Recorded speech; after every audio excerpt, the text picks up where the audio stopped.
आइए दोस्तों पांडा library part 2 देख लेते हैं। देखिए दोस्तों पहले पार्ट में हमने सीरीज पर देखा था, ये हमारे डेटा फ्रेम पे रहेगा। चलिए शुरू करते हैं दोस्तों। देखिए सबसे पहले हमने यहाँ पर इंपोर्ट किया अपनी पांडा लाइब्रेरी को, इसको रन किया और देखिए यहाँ पर 1 आ गया और ये रन हो गया। उसके बाद हमने एम्प्टी डेटा फ्रेम बनाया जिसमें हमने pd डॉट कैपिटल D से हमने डेटा लिखा और कैपिटल F से हमने फ्रेम लिखा, यानी कि डेटा फ्रेम लिखा और राउंड ब्रैकेट लगा के और इसको एक वेरिएबल में असाइन किया एम्प्टी और प्रिंट यहाँ पर हमने करा दिया। तो देखते हैं क्या मिलता है। तो देखिए यहाँ पर हमें हमारा जो कॉलम्स है वो भी खाली मिला और इंडेक्स है वो भी खाली मिला है। चलिए अब देखते हैं। यहाँ पर दोस्तों हमने एक लिस्ट बनाई है और उसको यहाँ पर हमने प्रिंट कराया है। तो देखिए हमारी लिस्ट कुछ इस तरह से दिखेगी और इसी लिस्ट को हमने एक डेटा फ्रेम यानी कि df1 वाले वेरिएबल में असाइन करा है और एक डेटा फ्रेम बनाया है दोस्तों pd डॉट डेटा फ्रेम, और इसके अंदर यहाँ पर इसको हमने इस वेरिएबल को डाल दिया है, मतलब इस लिस्ट को हमने यहाँ पर डाल दिया है। तो अब ये क्या करेगा, इसको एक डेटा फ्रेम की तरह दिखाएगा। चलिए देखते हैं। तो देखिए रो कॉलम में इसने हमें डेटा फ्रेम दिखाया। दोस्तों यहाँ पर पाइथन में जो हमारी इंडेक्सिंग होती है वो 0 से स्टार्ट होती है। देखिए 0 पर क्या है, यहाँ पर हमारी a है यानी कि एक रो है, और ये वाली जो 0 है दोस्तों ये कॉलम की 0 है, और ये वाली जो 0 है दोस्तों ये रो की है। ठीक है, चलिए अब देखते हैं यहाँ पर हमने क्या किया है। दोस्तों हमने लिस्ट के अंदर लिस्ट बनाई है, जैसे कि आप देख रहे हैं लिस्ट ऑफ लिस्ट। देखिए लिस्ट के अंदर हमने यहाँ पर 1 2 3 कोमा फिर 2 3 4 कोमा फिर 4 5 6 दिया है। अब इसको हम यहाँ पर प्रिंट करा रहे हैं दोस्तों। तो देखिए लिस्ट हमारी कुछ इस तरह दिखेगी। अब हम इसको डेटा फ्रेम में बनाएंगे, तो कैसे बनाएंगे दोस्तों।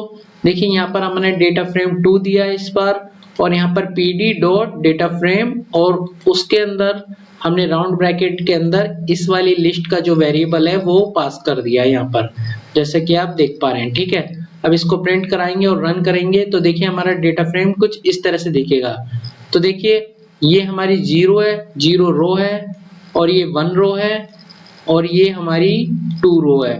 इसी तरह दोस्तों ऊपर भी देखेंगे ये 0 कॉलम है, ये हमारा 1 वाला कॉलम है, और ये हमारा 2 वाला कॉलम है। ठीक है, चलिए आगे देखते हैं।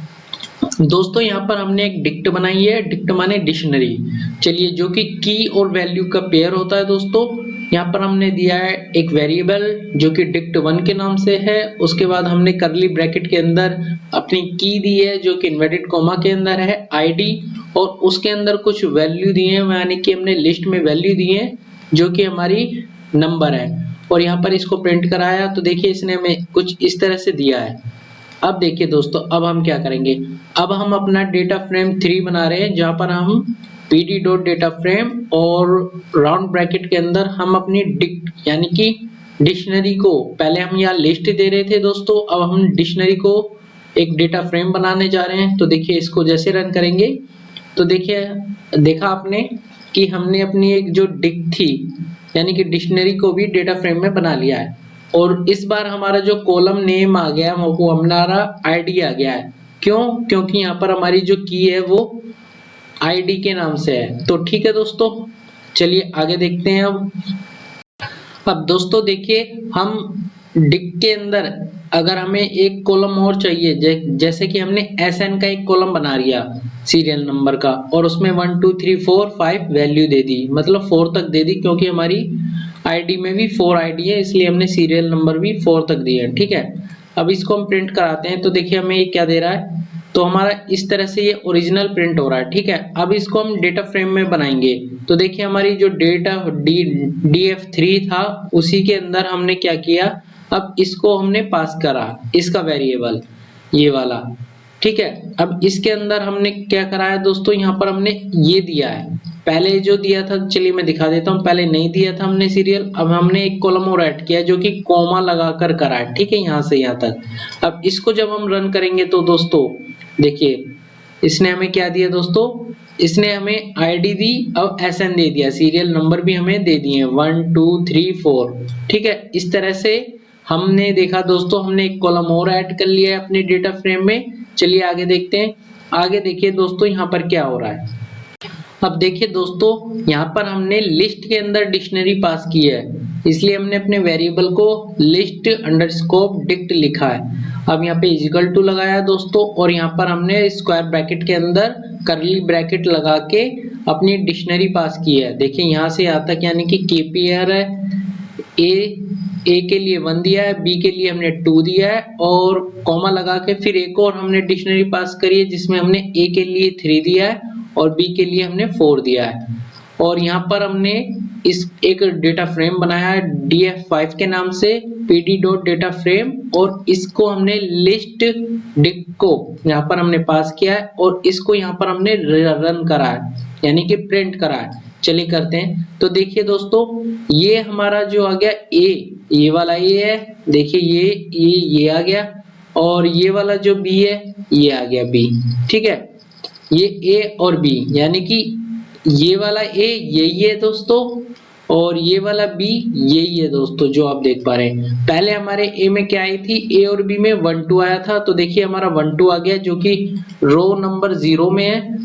दूसरे वाले में हमने क्या करा, डिक्शनरी में 3 और 4 दिया है दोस्तों, जो कि 1 रो यानी कि 1 रो के अंदर है। देखिए ये रहा 3 और 4, तो इस तरह से इसने इसको पास किया है। चलिए आगे देखते हैं दोस्तों, आगे देख लेते हैं दोस्तों, इसको रन करते हैं पहले। अब देखिए क्या होगा। अब देखिए दोस्तों, यहाँ पर हमने एक वैल्यू एक्स्ट्रा दी जो कि C5 दिया है, और जब हमने इसको यहाँ पर प्रिंट कराया तो देखिए क्या हुआ। देखिए दोस्तों, जो पहली डिक्शनरी थी हमारी उसमें 2 वैल्यू थी, और जो दूसरी डिक्शनरी थी हमारी उसमें 3 वैल्यू थी। तो यानी कि पहली वाली के अंदर तीसरी वैल्यू है नहीं, तो वहां पर इसने नल दे दिया है, और तीसरी वैल्यू के अंदर यहाँ पर इसने हमें उस वैल्यू की मतलब सी की जो वैल्यू है वो दे दी है, और यहाँ पर सी भी दिखा दिया है, सी नाम का कॉलम भी दे दिया है और उसकी वैल्यू भी दे दी है। देखिए ये रही 5.0। ठीक है, इस तरह से मैं आपको एक बार और बता देता हूं कि जो लिस्ट के अंदर डिक्शनरी हमने पास करी है, इसमें पहली वाली डिक्शनरी में 2 वैल्यू है दोस्तों, और दूसरी वाली में 3 वैल्यू है। तो अब होगा क्या, जब ये तीसरा सी यानी कि कॉलम बनेगा तो जो पहली वाली के अंदर वैल्यू नहीं है वहां तो ये नल देगा, जैसा कि आप देख पा रहे हैं, और दूसरी में ये यहाँ पे मतलब पहली रो में नल दे दिया, यानी कि जो ये वाली जो डिक्शनरी है ये किस इंडेक्स पे है दोस्तों, ये 0 इंडेक्स पे है।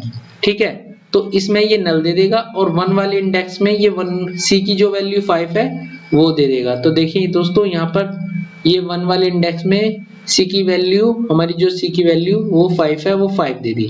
तो इस तरह से करता है। चलिए अब इसको भी देख लेते हैं दोस्तों, पहले इसको रन कर लेते हैं। अब देखिए हमने यहाँ पर क्या किया, यहाँ पे हमने डिक्ट सीरीज बनाई है एक। ठीक है, मतलब आप देख पा रहे हैं, इसको मैं थोड़ा सा वापस कर देता हूं दोस्तों, 1 मिनट रुकिए, अभी रुकिए आप। अब देखिए दोस्तों, पहले हमने क्या करा था, हमने लिस्ट के अंदर डिक्शनरी पास की थी, अब हम डिक्शनरी के अंदर लिस्ट पास करेंगे और डेटा फ्रेम बनाएंगे। चलिए देखते हैं। देखिए सबसे पहले हमने एक वेरिएबल बनाया डिक्ट ls के नाम से, और उसके बाद हमने एक डिक्शनरी पास की है दोस्तों, मतलब करली ब्रैकेट लगाया ये बड़ा, जैसे कि आप देख पा रहे हैं। ठीक है, उसके अंदर हमने ये एक की दी है जो कि इन्वर्टेड कॉमा के अंदर है दोस्तों, id कॉलन लगाया, और उसके बाद हमने pd.series, और उसके बाद हमने राउंड ब्रैकेट के अंदर एक लिस्ट पास की है दोस्तों जो कि 1 2 3 है, फिर हमने कॉमा लगाया।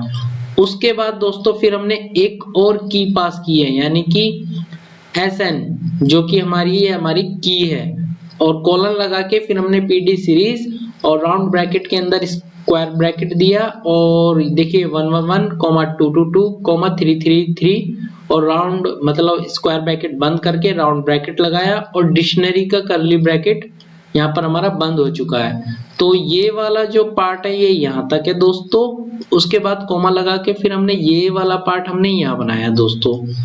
देखिए दोस्तों, pd.series आपको लिखना होगा जब आप डिक के अंदर कोई लिस्ट बनाएंगे। ठीक है, तो इस तरह से ये एक सीरीज क्रिएट करेगा अंदर। ठीक है, चलिए अब हम क्या करेंगे दोस्तों, अब हम इसको एक डेटा फ्रेम में कन्वर्ट करेंगे। तो यहाँ पर हमने df6 लिया जो कि एक वेरिएबल है, उसके बाद pd, यहाँ पर हमने pd डॉट डेटा फ्रेम लिया दोस्तों। डेटा फ्रेम का यानी कि डेटा का जो डी है वो कैपिटल रहेगा और एफ है वो फ्रेम का जो एफ है वो भी कैपिटल रहेगा, ये याद रखना दोस्तों। उसके बाद हमने राउंड ब्रैकेट के अंदर हमने अपना ये पास किया, मतलब हमने अपना ये जो वेरिएबल बनाया था यहाँ पे डिक्ट लिस्ट वो पास कर दिया है और अब इसको हम रन करेंगे। तो देखिए दोस्तों जैसे हमने रन करा तो हमारे पास हमारा डेटा फ्रेम आ गया है।